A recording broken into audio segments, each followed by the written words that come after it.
Imagine being born a prince, destined for power, and glory only to spend every single day of your life locked inside a cage. No freedom, no throne, no voice. This is the haunting true story of the tragic prince the world tried to erase, but whose suffering became greater than any crown. Stay with us, and don't forget to subscribe to uncover more dark secrets history tried to hide. The story of a prince is usually told with grandeur, power, and destiny. Princes are born into palaces of gold, wrapped in silks, and raised to rule kingdoms. But this prince's life was not one of triumph, but of tragedy. He was not born to freedom, nor was he destined to ride into battle or sit proudly on a throne. Instead, from the moment he came into the world, he was condemned to live behind iron bars, a prisoner to his own bloodline. This is the heartbreaking story of the tragic prince who spent his entire life inside a cage.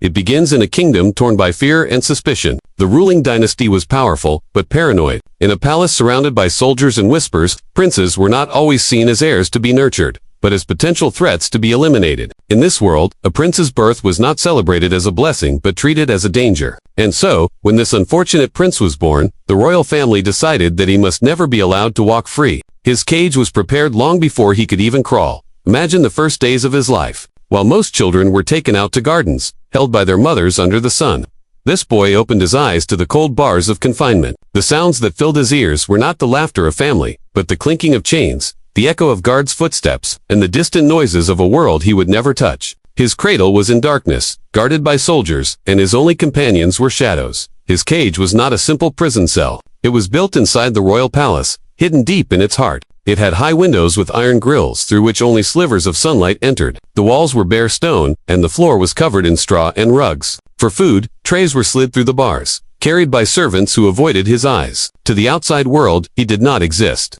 He was a ghost in the palace, a secret known only to those who guarded him.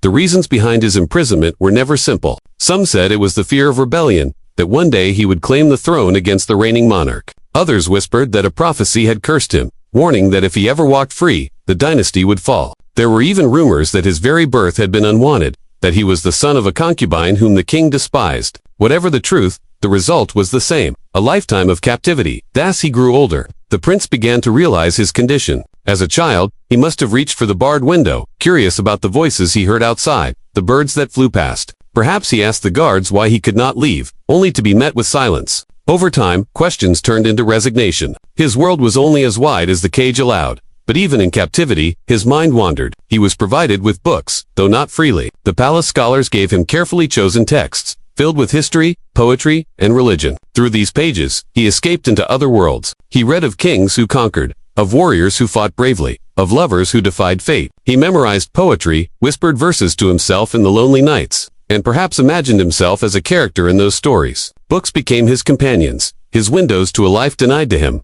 Yet no book could replace the warmth of a friend. His isolation was crushing. He had no playmates, no brothers to spar with, no sisters to laugh with. His only conversations were with the guards who rotated duty outside his cage, and even they were forbidden to speak too freely. Sometimes, in secret, a sympathetic servant would whisper news from the outside world, the wars being fought, the festivals in the city, the births and deaths in the royal family. These stolen words were treasures to him, glimpses of a world he would never see. As years passed, the prince's body grew, but his spirit was stunted by confinement. He paced the length of his cage like an animal, his bare feet wearing grooves into the floor. He would look out of the barred window at the sky, watching the seasons change. In spring, he saw the blossoms sway beyond his reach. In summer, he felt the stifling heat pressing through the stone walls. In autumn, leaves drifted down, just out of his grasp. And in winter, the wind howled, reminding him of the freedom he had never known.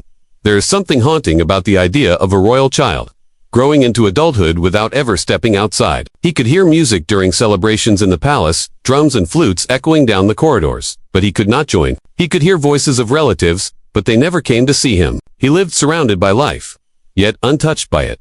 The cruelest part of his fate was that he was not forgotten entirely. He was remembered only as a threat. Every year, when the ruling king sat upon the throne, advisors would whisper of the caged prince. Should he be executed? Should he be kept alive? His life was a constant debate, not for his sake, but for political survival. And so, his existence hung by a thread, determined by the paranoia of those in power. Despite everything, the prince's spirit endured. Some accounts suggest he developed a quiet dignity. Though imprisoned, he maintained royal manners, refusing to collapse into despair. He dressed simply, he prayed often, and he carried himself as though he were still a prince. even if no crown would ever touch his head. Others say that madness crept into his mind, that years of isolation twisted his thoughts, that he spoke to himself for hours, or raged against the bars until his hands bled. Both versions may be true. He might have been noble and broken all at once. What did he dream about at night? Perhaps of walking barefoot in the palace gardens, of touching grass, of feeling the sun directly on his face. Perhaps he dreamed of riding a horse into battle, sword in hand, like the heroes he read about. Or maybe he dreamed simply of sitting at a table with family, eating and laughing as a free man.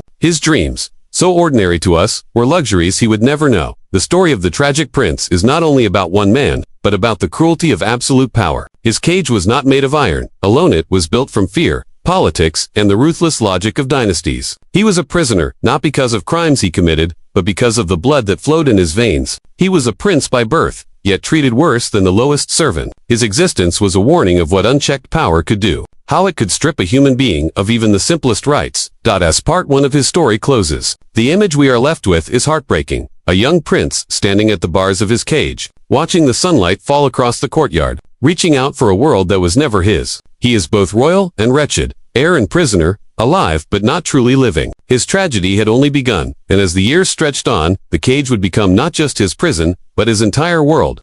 The years of the prince's captivity passed slowly, each day bleeding into the next. The walls around him never changed, but he himself was changing. From a fragile child, he grew into a young man, tall, yet pale, from the lack of sunlight. His muscles were weak, his skin sallow, and his eyes carried a hollow look. But in those eyes, behind the sadness, there was still fire. It was the fire of someone who knew he had been robbed of life, but still dared to hope in secret. By the time he reached manhood, the cage had become both his tormentor and his identity. For over a decade, he had been denied freedom, denied even the chance to walk outside. He was like a bird whose wings had been clipped before it ever learned to fly. And yet, in the solitude of his prison, he cultivated something remarkable. Thought. Where his body was trapped, his mind traveled far beyond those bars. The books he had been given became his lifeline. He read them obsessively, sometimes repeating the same lines dozens of times, trying to carve them into his memory as though they were treasures. Stories of kings who rose from obscurity filled him with bitter longing. Philosophies about fate and destiny made him wonder if his suffering had some greater meaning. Religious texts gave him solace, reminding him that suffering was not always without reward. But while the prince clung to these fragments of wisdom, the outside world carried on without him. Festivals lit up the city, processions filled the streets, and soldiers marched proudly. From his barred window, he could sometimes hear faint echoes of celebration, the beating of drums, the chanting of prayers, the music of flutes. And with every sound, he was reminded that life existed just beyond his reach. As though the world was mocking him, it is said that sometimes, at night, he would press his face against the iron bars and whisper to the wind, as if speaking to the stars. He imagined the constellations listening, imagined that someone, somewhere, could hear his pleas. Perhaps he prayed for freedom. Perhaps he prayed simply for someone to remember him, not as a prisoner, but as a human being. As he grew older, the political situation of the kingdom changed. Kings died, new rulers ascended, wars broke out, and treaties were signed, all while the prince remained in his cage. Generations of rulers came and went, and each one had to decide what to do with him. Some felt pity, allowing him to live, but never freeing him. Others saw him as a threat, considering execution, but ultimately choosing to let him rot in confinement. His existence was like a curse that no one wanted to touch. In time, the cage itself became infamous. Rumors spread among the palace staff of the ghost prince, who lived in shadows. Servants told one another stories of his piercing eyes, of his voice echoing late at night when he recited poetry to himself. Some said he had grown mad, pacing endlessly like a lion in a cage. Others whispered that he was wise beyond his years, that he had become a philosopher who spoke truths that frightened those who dared to listen. But whether mad or wise, the prince was profoundly lonely. Loneliness was his most constant companion. He had no family to comfort him, no wife to share his grief, no children to carry on his name. His bloodline, meant to continue the dynasty, was locked away and silenced. The cruel irony was that he had been imprisoned to prevent him from claiming power. But his imprisonment also ensured that he would never have heirs. His entire existence was erased. As though he were a mistake the world wanted to forget. The physical toll of his imprisonment was devastating. Deprived of fresh air and exercise, his body weakened. His skin turned pale from the lack of sun, his hair grew long and tangled, and his back bent slightly from years of pacing in confined spaces. His hands bore calluses from gripping the iron bars, as if trying to break free through sheer willpower. Some accounts suggest his teeth decayed from poor diet, and his eyes grew dim from staring endlessly at the same walls. And yet, even in such misery, he clung to fragments of dignity. He insisted on keeping himself clean, using the water provided to wash as best as he could. He arranged a few objects in his cagemats, blankets, books in neat order, as if trying to create a sense of control in a world that denied him everything else. This order, this routine, was his rebellion against despair. There were moments when his humanity shone through, even to his guards. One guard, who served for many years, later recounted that the prince would sometimes smile faintly when he was handed food, as if grateful for even that small kindness. Other times he would ask simple questions. What is the weather outside? Or is the city peaceful today? Questions that reminded the guard that the man behind the bars was not a monster or a threat, but just a human being longing for connection. As decades passed, the cage became the only world the prince knew. Children were born in the palace, grew up, and never knew of his existence. New servants came and went, and some never even heard his name. He was erased from records, scrubbed from the history books. The royal family wanted the world to forget him, and yet, he lived on, a silent shadow haunting the palace corridors. His nights were the hardest. Alone in darkness, with only the sound of his own breathing, he faced the weight of his loneliness. He likely struggled with thoughts of what might have been. What if he had been free? Would he have been a good ruler, a beloved king? Would he have fallen in love, raised a family, lived a life filled with meaning? These questions tormented him, questions with no answers. Sometimes, rage overtook him. He would pound against the iron bars until his hands bled, screaming into the void, demanding justice from a world that had abandoned him. At other times, he sank into silence, sitting in the corner of his cage, staring blankly at nothing for hours. His moods swung like a pendulum, from fiery defiance to crushing despair. And yet, through it all, he endured. The resilience of the human spirit is astonishing, and even in the bleakest circumstances, the prince found ways to keep going. He recited prayers, whispered verses, and created stories in his mind. He dreamed of fields, rivers, mountains, places he had never seen but imagined vividly. In his imagination, he was free, if only for a moment. His tragedy was not only personal but symbolic. He represented the cruelty of dynastic politics, where individuals were sacrificed for power. He was born a prince, but stripped of every privilege. His cage was a reminder of how fear can consume rulers, driving them to destroy even their own blood. And yet, his endurance, his refusal to simply give up, made him a symbol of quiet strength. By the middle of his life, the prince had already spent more years in the cage than most men lived in freedom. He had lost his youth, his health, and his chance at happiness. And still, his story was far from over. The cruel reality was that the cage was not just his prison, it had become his tomb, a place he would never leave until his final breath. As part 2 of his story closes, the image is devastating. A grown man with gray beginning to touch his hair, still pacing the same small space he had known since childhood, his face lined with sorrow, his body frail, but his eyes still carrying a spark of life. He was a man who had been denied everything, yet still existed. His suffering stretched across decades, and his tragedy deepened with every passing year. As the prince's imprisonment stretched into decades, his existence became something beyond tragedy. It became almost unnatural. Most men's lives are measured in milestones: the joy of youth, the vigor of manhood, the wisdom of age. But his life had no milestones. Every year was the same as the last, each day an echo of the one before it. The world outside his cage changed constantly. New kings rose, wars erupted, inventions appeared. The palace itself was renovated, but within those iron bars, time stood still. By now, the prince was no longer the bright-eyed boy who had once dreamed of freedom. He had become a middle-aged man, worn down by sorrow and neglect. His hair, once dark and full, had grown streaked with gray. His skin, deprived of sunlight for so many years, remained pale and fragile. His hands, rough from gripping the iron bars, trembled slightly when he held anything for too long. The once proud posture of a royal heir had bent under the weight of decades of captivity. But though his body had weakened, his mind remained sharp. In solitude, he had become a man of thought, endlessly reflecting on life, fate, and injustice. He turned his cage into a kind of prison library, memorizing passages from the books he was given. He whispered philosophy to himself, debated arguments in his own head, and sometimes even spoke aloud to an invisible audience as though addressing a court that had never come. The guard said he could speak like a scholar, his voice steady and articulate, even though he had no one to teach or command. At times, his knowledge startled the few people who interacted with him. A servant bringing food might find himself trapped by the prince's sudden questions. Do you think freedom exists, or is it only an illusion we tell ourselves? Or if a bird is born in a cage, does it dream of the sky it never saw? These were not the words of a man broken by captivity, but of a man wrestling with existence itself. Yet, the very brilliance of his mind was a kind of curse, because it forced him to feel the full weight of his loss. Outside his cage, the kingdom had almost forgotten him. Children were born in the royal family, who never knew he existed. New rulers came and went, and many of them preferred silence over the shame of admitting that a prince was rotting away within their own palace. He was scrubbed from official records. His name was rarely spoken. To the outside world, he was a ghost, alive but already erased from history.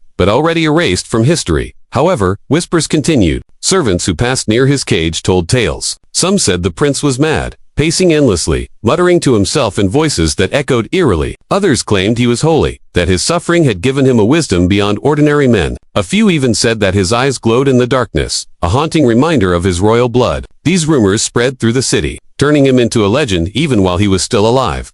But in truth, his life was unbearably lonely. He had no friends, no wife, no children. His bloodline, once destined to continue a dynasty, was silenced. The cage that held him was not just made of iron, it was built from silence. From abandonment, from the refusal of anyone to see him as a man. His heart ached with the emptiness of never having been loved, never having been needed, never having been allowed to live as himself. As the years piled on, his health declined. He suffered from aches and illnesses, but medical care was minimal. Why waste a physician's time on a prisoner? His food was plain and sometimes rotten. His body, deprived of proper nourishment, grew frail. His teeth ached and fell out with age. His eyesight dimmed. Still, he endured. His survival itself became a silent act of defiance. There were moments, however, when even he broke. Sometimes, guards would hear his cries in the night long, mournful wails that sounded less like a man and more like an animal in pain. Other times, he would strike the iron bars until his hands bled, screaming at the injustice of being born a prince only to live as a prisoner. These bursts of rage would pass, leaving him silent for days. Sitting motionless in a corner, as if all energy had drained from him, one story told by palace workers describes a night when a terrible storm shook the city. Thunder roared, lightning cracked, and the wind howled through the corridors. While others cowered in fear, the prince was seen standing tall behind his bars, face lifted toward the storm, whispering prayers and poetry into the night. It was as if he was challenging nature itself, daring the heavens to acknowledge his existence. Despite everything, he held on to fragments of hope. He often asked guards small, simple questions. Is the garden still full of roses? Or do children still play in the streets? These questions revealed the boy who still lived inside the broken man. The boy who had once dreamed of a life beyond the cage. He never stopped longing for what he had lost, even as his body betrayed him. As he aged, the political landscape of the kingdom shifted once again. Rivalries threatened the throne, rebellion stirred, and rulers feared for their power. Each time, the prince's name would resurface in hushed conversations. Should he be executed, once and for all? Should he remain forgotten? Each ruler made the same choice, to do nothing. Killing him would risk martyring him, turning him into a symbol of injustice. But freeing him was unthinkable, for he was a reminder of a claim to the throne. And so, year after year, he was left in limbo. That it is said that by his later years, he no longer referred to himself as a prince. When asked his name, he would say simply, "I am the one in the cage." His identity had been stripped from him, and all that remained was his suffering. And yet, even in that suffering, there was a strange kind of dignity. He never begged for mercy. He never lowered himself to pleading. He carried himself with the quiet pride of a man who had been wronged but refused to surrender his humanity completely. As the decades wore on, he became an old man. His once strong voice grew softer, his movements slower. His hair turned white, his back bent further, and his breath came heavy with age. The boy who had entered the cage never saw the outside world again. The man who now lived within it was almost unrecognizable. And yet, to the very end, his eyes still carried that same spark of life, a spark that refused to die, even as everything else was taken from him. Toward the final years of his life, some guards began to feel pity. They would linger by his cage, listening to him speak, giving him scraps of kindness, an extra piece of bread, a longer conversation, even a smile. And he would respond with gratitude, sometimes blessing them, sometimes offering them wisdom. In his pain, he still found the strength to give. The end of his life was quiet, almost unnoticed. One morning, the guards found him lying still, his face calm, his body frail and lifeless. After decades of captivity, after a lifetime spent in silence and shadow, the tragic prince had finally escaped the cage. Death was his only freedom. The palace buried him quietly, without ceremony, without honor. No songs were sung, no monuments built. His name was barely whispered, as though the kingdom wanted to erase him once and for all. But though his body was gone, his story endured. The legend of the prince who spent his entire life inside a cage spread far beyond the palace walls, carried on the tongues of servants, travelers, and storytellers. And in the end, he became immortal not as a king, not as a ruler, but as a symbol of injustice, of human cruelty, of wasted potential, but also a symbol of endurance, of the human spirit that refuses to break, even in the darkest of prisons.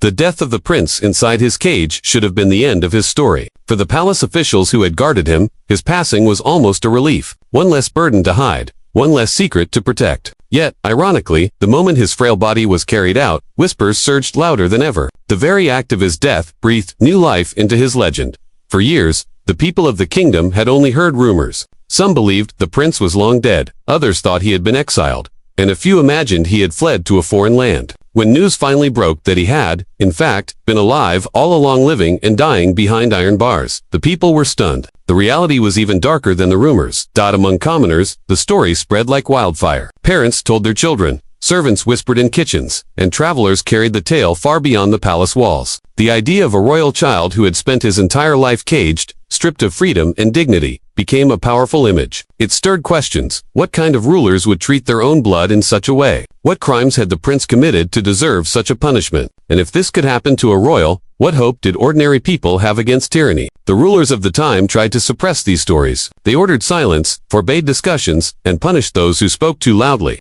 But the harder they tried to bury the memory, the more it grew. People began to create their own versions, adding details, exaggerating his suffering, and turning the prince into a figure larger than life. In some tales, he was a tragic martyr. In others, a philosopher king unjustly silenced. And in a few, he was seen as a saint.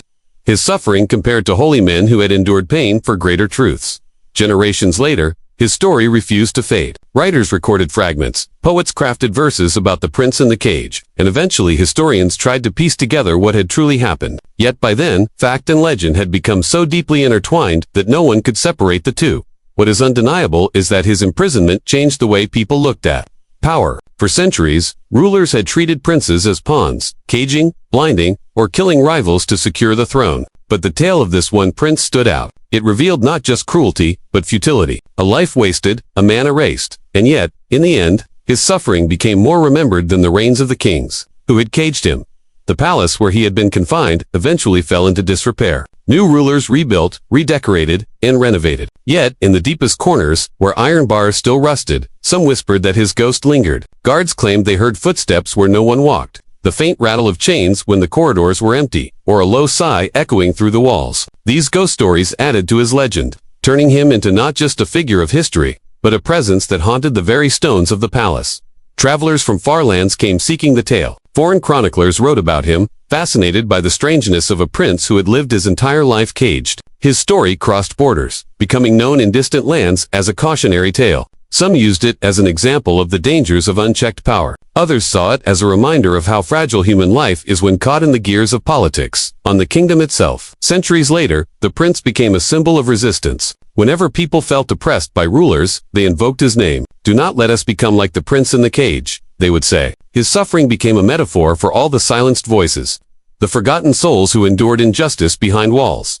Over time, historians began to ask deeper questions. Who truly ordered his imprisonment? Was it a single ruler, or a chain of successors who feared his existence? Did he pose a real threat to the throne, or was he merely a victim of paranoia? These questions remain unanswered, buried under the secrecy of court records that were destroyed or altered. What remains clear is that his story survived because it touched something universal: the fear of being forgotten, the pain of lost freedom, and the resilience of the human spirit. Even today, scholars debate the meaning of his life. Was he truly broken by the cage, or did he triumph in some way by enduring it? Some argue that his survival itself was victory, proof that even in the harshest conditions, the human will cannot be entirely crushed. Others argue that his story is one of ultimate defeat, a life lived without love, without purpose, without freedom. But perhaps the truth lies somewhere in between. He was both broken and unbroken, both defeated and victorious. His body died in the cage, but his story lived on. And in that sense, he achieved a kind of immortality that no throne could grant.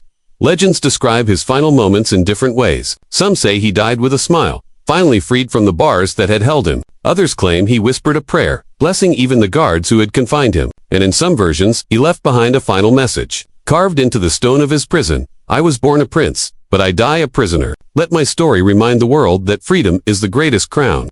Whether this inscription truly existed, or was added later by storytellers, it captured the essence of his tragedy. As centuries passed, statues were built in his memory, not in palaces, but in cities, by ordinary people who felt connected to his suffering. Songs were sung of him, plays were written, and his story became part of cultural memory. He became less of a person and more of a symbol, a prince whose name was erased but whose suffering outlived kings, dynasties, and empires. And so, the prince who spent his entire life inside a cage became what his captors feared most, eternal. They had tried to erase him, to silence him, to reduce him to nothing. But in doing so, they created a legend more powerful than any crown. His story remains one of the darkest chapters in royal history, but also one of the most human. It speaks not only of cruelty, but of resilience. Not only of injustice, but of memory. And in the end, it asks a haunting question. What is worse, to die young in freedom, or to live long in a cage? The world may never fully answer that question, but every time his story is told, the tragic prince breathes again, reminding us that behind every crown, every throne, and every empire, there are shadows of those who were silenced, but not forgotten.